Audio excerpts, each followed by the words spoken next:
The human mind is one of the most powerful forces in existence, not because of its complexity alone, but because of its ability to generate thoughts that directly influence our reality. Every moment, we are engaged in an internal dialogue, consciously or unconsciously telling ourselves stories about who we are, what we deserve, and how the world works. These thoughts, repeated often enough, become beliefs. Beliefs, in turn, shape the way we interpret experiences, make decisions, and even influence how others respond to us. In this way, thoughts are not just fleeting ideas, they are the foundation of how we build our lives. But thoughts do not operate in silence. They express themselves through words spoken aloud or whispered within. Words carry vibrational energy. When we speak negatively about ourselves, even casually, we are affirming limitation, fear, and inadequacy. Saying something as simple as "I'm always late" or "I'm terrible at relationships" may seem harmless, but when repeated over time, these phrases become self-fulfilling prophecies. The subconscious mind doesn't distinguish between a joke and a command. It simply absorbs and acts upon repeated statements. Therefore, every word we utter about ourselves or others carries a creative charge. It either supports growth or hinders it. Understanding the power of our thoughts and words begins with recognizing that they are tools, and like all tools, they can be used constructively or destructively. Consider the difference between telling yourself "I can't handle this" versus "I'm learning how to manage this better each day." The situation might remain the same, but the mindset shifts dramatically. The first statement closes the door on progress. The second one opens the door to possibility. Our language doesn't just describe our reality, it helps shape it. What we affirm with our words begins to influence how we feel, what we notice, and how we behave. This is the essence of affirmations. When you repeat a positive statement with intention, you're not trying to ignore reality, you're choosing to guide your thoughts toward a healthier direction.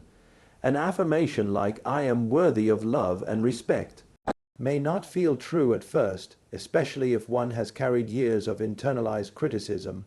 But with repetition, the brain begins to adapt, neural pathways are rewired, eventually, what once felt foreign begins to feel familiar. This is not magical thinking, it's a reflection of how the brain processes consistency and emotion. Moreover, it's important to understand that negative thinking is not simply a bad habit. It is often a result of conditioning from childhood, from society, from past traumas. Many people grow up in environments where critical or fearful thinking is the norm. Over time, those patterns become automatic, but automatic does not mean permanent. When we realize that thoughts are choices, not mandates, we reclaim a tremendous amount of personal power. We can observe a thought without believing it. We can hear an inner critic and choose not to obey it. And most importantly, we can introduce new, more supportive thoughts to replace the ones that no longer serve us. This process requires awareness and patience. Changing the way we think is not about forcing positivity or denying difficult emotions. It's about creating space between stimulus and response, choosing consciously what kind of mental and emotional environment we want to live in. This is where mindfulness becomes essential.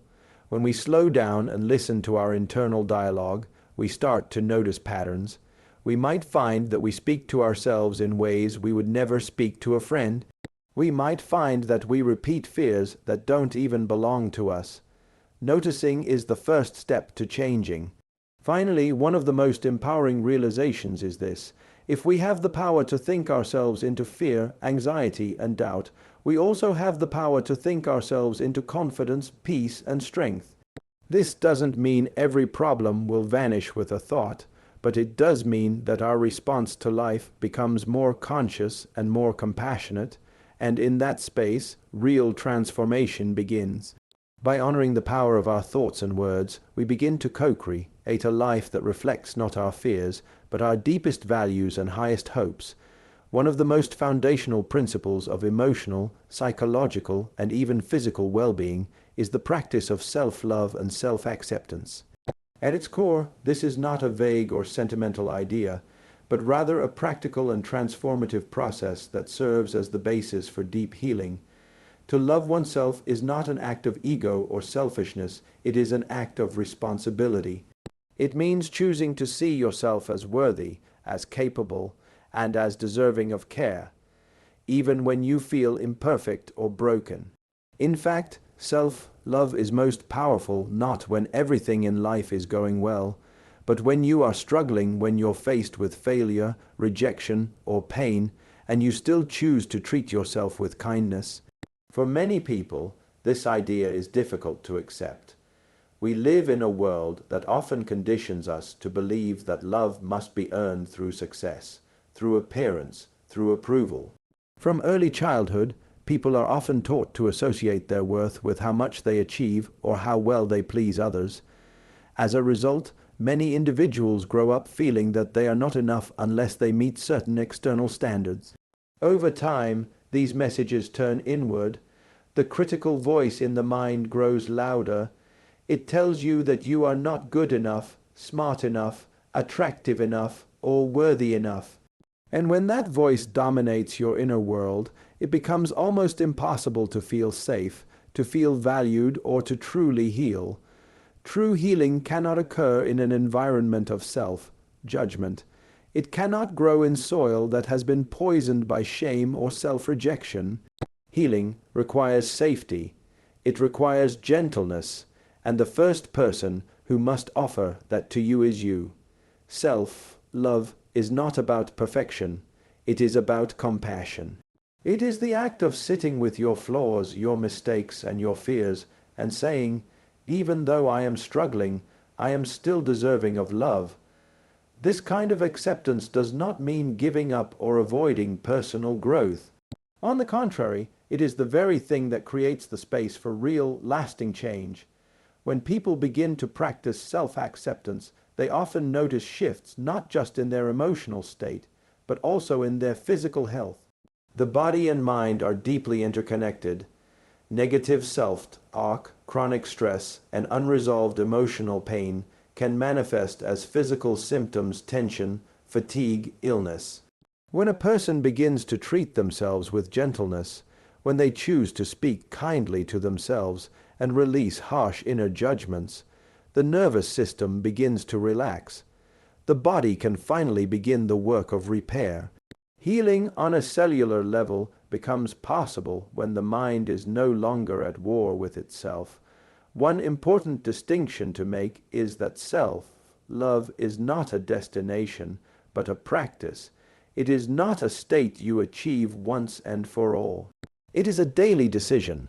It is found in small acts, in the way you talk to yourself when you make a mistake, in the way you set boundaries, in the way you nourish and care for your body. Some days will be easier than others. On some days, the old inner critic may return. But each time you choose to meet that voice with compassion instead of judgment, you weaken its hold. You teach yourself that you are not defined by your pain or your past. It's also worth noting that self-love does not isolate you from others, it deepens your relationships. When you accept yourself fully, you become less dependent on others for validation. You become more capable of offering love without strings, because your own cup is no longer empty. You no longer need others to complete you. You connect with them because you are whole. And when conflict arises, as it inevitably does in all relationships, you are more likely to approach it with honesty and empathy rather than defensiveness or blame. Ultimately, self-love and acceptance are not luxuries, they are necessities. They are the soil in which all other growth takes root. They allow you to forgive, to dream, to take risks, and to live with a sense of purpose. Without them, even the most outwardly successful life can feel hollow. With them, even the most challenging circumstances can become opportunities for growth and transformation. Learning to love and accept yourself is not an overnight process, but it is one of the most important and life-giving commitments you can ever make. Letting go of the past is one of the most important and liberating actions a person can take for their emotional and mental well-being. While it sounds simple in theory, the process is often layered, challenging, and deeply personal. Many people carry emotional wounds, painful memories, regrets, or grudges from years or even decades ago. These unresolved experiences often become invisible baggage, subtly influencing thoughts, decisions, relationships, and even health. To let go does not mean to forget, excuse, or minimize the past. Rather, it means releasing its hold over the present so that healing and growth can take place. At the heart of this process is the understanding that the past, no matter how vivid or painful, is unchangeable. No amount of ruminating, regretting, or reliving can undo what has already occurred. Yet, despite this reality, the mind has a tendency to replay old stories, moments of betrayal, words of judgment, experiences of loss, as if somehow we might be able to rewrite the outcome by thinking about it enough. In truth, this constant revisiting does not resolve the pain, it reinforces it. Every time we mentally relive a hurtful experience, the brain and body respond as if it is happening all over again. Stress hormones are released, tension builds, and emotional wounds reopen. In this way, holding on to the past becomes a cycle of self-inflicted suffering. One of the most common attachments to the past is resentment. When someone hurts us, the pain can linger, and over time it can harden into bitterness. We might believe that by staying angry, we're somehow holding the other person accountable. But resentment is like drinking poison and expecting the other person to suffer. It corrodes peace of mind and keeps us emotionally entangled with people or situations that no longer deserve our energy. Forgiveness, therefore, becomes an essential part of letting go, but it is often misunderstood. Forgiveness does not mean approving of what happened or pretending it didn't matter. It means choosing to no longer carry the weight of someone else's actions. It is an act of self-liberation, not permission. Letting go also involves releasing guilt, perhaps one of the heaviest burdens people carry. Guilt often stems from past actions, words, or decisions that we regret. While healthy remorse can guide personal growth, chronic guilt serves no constructive purpose. It locks us into a cycle of self-punishment that prevents healing. A more effective approach is to reflect on what we've learned, make amends if possible, and then choose to forgive ourselves. Self-forgiveness is not about denying responsibility. It's about recognizing that we are human, fallible, and capable of change.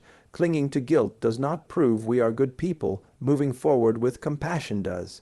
Another aspect of letting go involves the stories we tell ourselves about who we are because of the past. Some individuals identify so strongly with their trauma, failures, or past roles that they cannot imagine themselves without those narratives. I've always been this way, they say, but those stories are not identities, they are chapters, and every chapter, no matter how dark, leads to the next. When we continue to define ourselves by old pain or past roles, we limit our potential to grow into something new.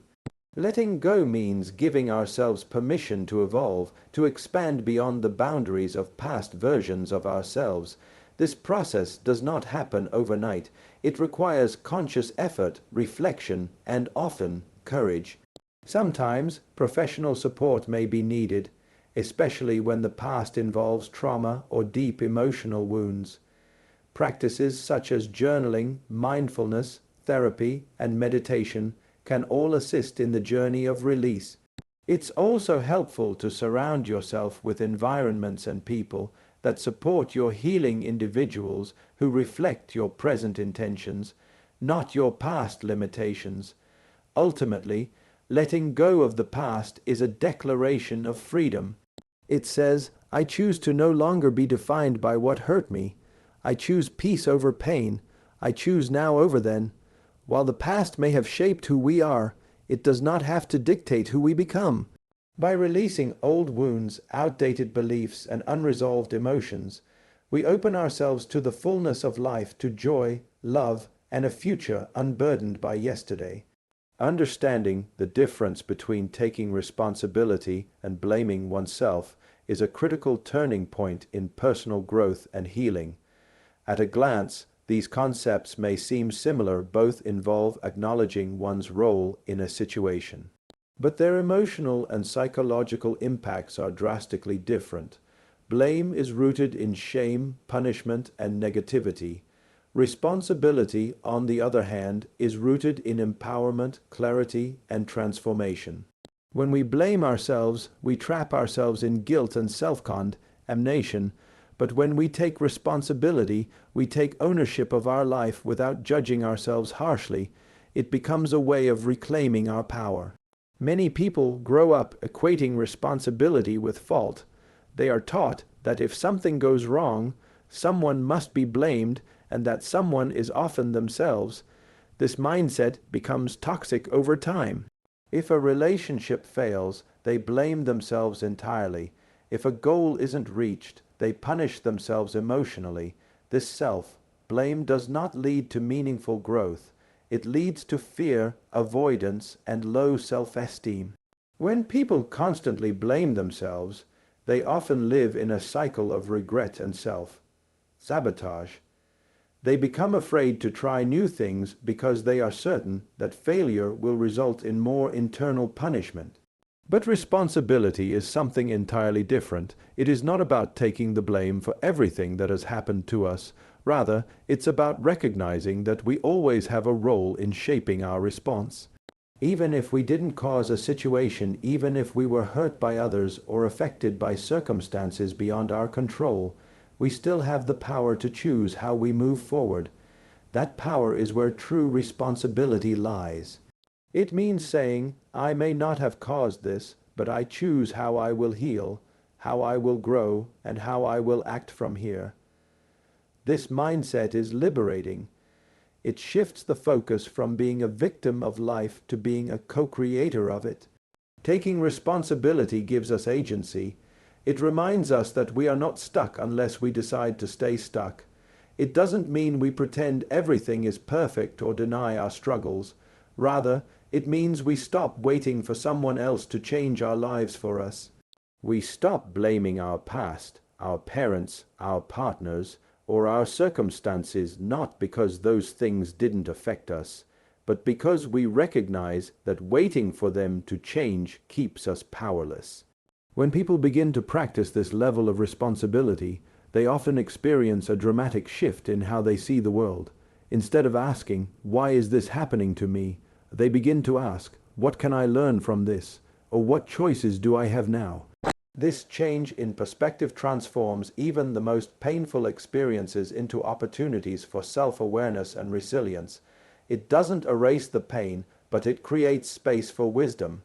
It's also important to understand that taking responsibility involves being honest with oneself, not in a harsh or judgmental way, but in a compassionate, truthful way. It means asking, how have my choices contributed to this situation? Or what part of me still needs healing? This is not about finding fault. It's about uncovering the patterns, habits, and beliefs that may be holding us back. When we can see ourselves clearly, without shame or blame, we are in the best position to change and grow. Self-responsibility also teaches us boundaries. When we recognize what is truly ours to carry, we also learn what is not. We stop taking on other people's emotions, problems, and expectations. We begin to understand that while we are responsible for our thoughts, feelings, and actions, we are not responsible for how others react to us. This clarity reduces emotional burden and improves relationships. It allows us to respond to others with kindness, not out of guilt, but out of choice. In daily life, responsibility looks like practicing self-awareness, making conscious decisions, and choosing actions that align with our values. It means admitting when we are wrong, but also forgiving ourselves when we fall short. It means staying curious about our own behavior and being willing to grow without constantly criticizing ourselves. In the end, taking responsibility is not a punishment, it is a gift. It is the path to self-trust, integrity, and emotional freedom. When we let go of blame and embrace responsibility, we take our power back. We stop living life by default and start living it by design. And in doing so, we create a future that is not determined by the pain of the past, but by the strength of the present. The connection between the mind and the body is one of the most significant concepts in holistic health and personal healing. Far from being separate systems, the mind and body are in constant communication. Every thought we think, every emotion we feel, sends signals throughout the body, influencing everything from hormone levels to immune function. This is not just a philosophical or spiritual idea.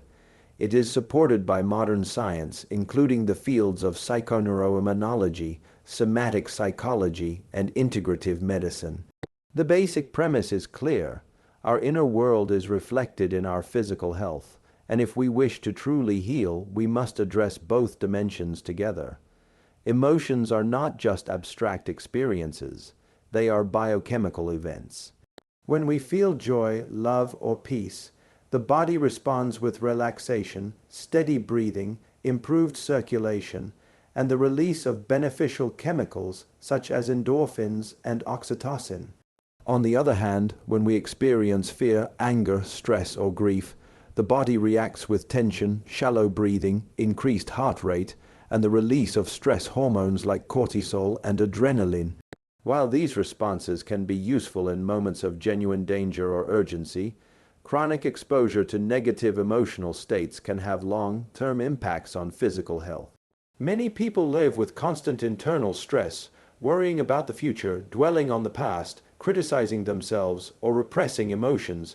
Over time, this mental environment begins to manifest in the body. Common symptoms include fatigue, headaches, muscle tension, digestive problems, insomnia, and even chronic illness. In some cases, the body speaks, in the only language it can, through pain or discomfort, because the mind is not listening.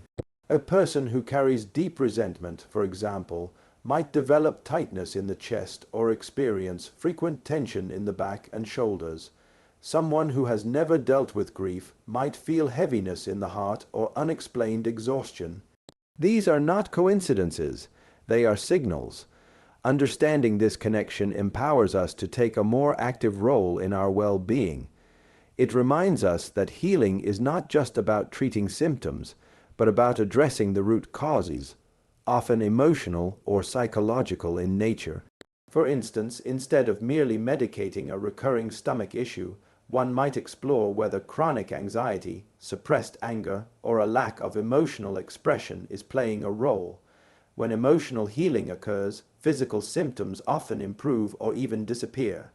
This does not mean every illness is caused by the mind, but it does mean that the mind significantly influences how the body copes, reacts, and recovers. The power of this insight lies in its practicality. By becoming more aware of our thoughts and feelings, we can create a healthier internal environment. Simple practices like mindfulness, deep breathing, journaling, and affirmations help to calm the nervous system and support healing. When we consciously choose thoughts of peace, forgiveness, love, and trust, the body receives a different set of instructions, ones that encourage repair, balance, and vitality. Another important aspect is the way we speak about our bodies. Many people unconsciously use negative or hostile language when referring to themselves, saying things like, "I hate my thighs," "my body is falling apart," or "I always get sick." These words are not just harmless complaints. They reflect and reinforce a mindset of rejection and judgment. The body hears everything the mind says. Over time, this internal negativity contributes to imbalance and dysfunction. When we shift our language to be more supportive, saying, "I'm grateful for my body's strength," or "I'm listening to what my body needs," we begin to create a relationship of cooperation and healing. Loving and accepting the body as it is right now is one of the most powerful healing actions a person can take. This does not mean ignoring health issues or avoiding self-care. On the contrary, acceptance provides the foundation for meaningful, sustainable change. When we stop fighting or judging our bodies, we begin to listen to them. And when we listen, we make better choices about food, movement, rest, and emotional expression. In the end, the body is not an enemy to conquer or a machine to fix.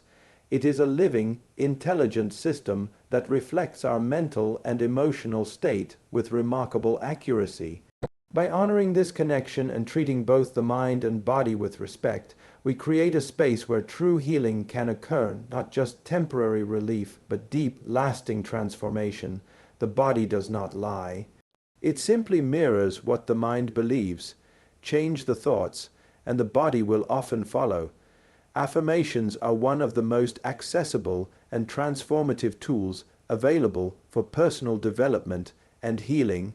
At their core, affirmations are simple, positive statements that declare something to be true in the present moment. While they may seem simplistic or superficial at first glance, their power lies in repetition, intention, and belief. Affirmations are not about wishful thinking. They are about consciously choosing the thoughts we focus on, and in doing so, reshaping our mental and emotional landscape. The mind, especially the subconscious, responds strongly to repetition and belief. By using affirmations consistently, we begin to reprogram our inner dialogue and align it with the life we want to create. The human mind is constantly thinking. Thousands of thoughts pass through our awareness every day. Unfortunately, many of these thoughts are automatic, negative, or rooted in past experiences. We absorb limiting beliefs from family, culture, and personal setbacks. I'm not good enough. I always fail. I don't deserve love, and countless other variations. These thoughts often operate below the level of conscious awareness, yet they shape our behaviors, emotions, and life choices. Affirmations work by disrupting this cycle. They replace old patterns with new, empowering messages such as I am worthy of love, I trust myself, or I am open to success. Over time, these new thoughts begin to feel natural and real, guiding us toward healthier outcomes. One of the reasons affirmations are effective is because they influence the subconscious mind. The subconscious governs the majority of our habits, emotional responses, and internal narratives. Unlike the conscious mind, which analyzes and reasons, the subconscious is more literal and impressionable. It accepts repeated ideas as true, especially when accompanied by emotion. When we say affirmations with feeling and consistency, we are essentially planting new seeds into the soil of the subconscious. Just as a garden needs regular care and time to flourish, so too do our affirmations require patience and repetition. But eventually, they take root and grow into a new inner reality. Affirmations also help to focus the mind. In a world full of distractions, fears, and comparisons, it is easy to lose touch with our intentions and values. Repeating affirmations is a way of anchoring the mind to what truly matters. It redirects energy away from fear-based thinking and toward trust, gratitude, and clarity. For instance, when facing a challenge, affirming I am capable and resourceful helps the mind stay solution-oriented rather than spiraling into panic or self-doubt. In this way, affirmations act like mental anchors, keeping us steady in turbulent times. Moreover, affirmations are powerful because they change our emotional state. Thoughts generate emotions, and emotions influence physiology. A negative thought can trigger stress, tension, and even illness over time. A positive, loving thought can bring calm, resilience, and improved well-being. Affirmations like I choose peace or I am safe and supported are more than words. They are invitations to embody a different emotional frequency. The body responds to this shift. Muscles relax, the breath deepens, and a sense of internal harmony can begin to emerge. With practice, this becomes a new baseline rather than a temporary relief. Another reason affirmations are so impactful is that they foster self-compassion. Many people speak to themselves in harsh, judgmental tones they would never use with a friend. Affirmations interrupt that cycle of internal criticism. They allow us to speak to ourselves kindly, with encouragement and patience. Statements like "I am doing the best I can," or "I am learning and growing every day," create a safe inner space where healing and growth can thrive. This shift in self-talk supports confidence, emotional safety, and a deeper relationship with oneself. For affirmations to be most effective, they must be used consistently and spoken in the present tense. Saying "I will be happy" keeps happiness in the future, but "I am choosing happiness now" brings it into the present where change happens. It's also important to align affirmations with realistic emotional resonance. If a person is struggling with deep insecurity, saying "I am perfect in every way" may feel hollow, but "I am learning to appreciate myself" may feel believable and supportive. The goal is not to force positivity, but to gently guide the mind toward a more empowering truth. Ultimately, affirmations are a daily practice of self-renewal. They are a way of saying, "I choose to be conscious of my thoughts, I choose to support myself, and I choose to align with my highest potential." Whether spoken aloud, written in a journal, or silently repeated, affirmations are small acts of faith in a better version of ourselves. Over time, they create a mental and emotional foundation from which lasting change can grow. And through that change, we begin to not only think differently, but live differently, with more confidence, peace, and purpose.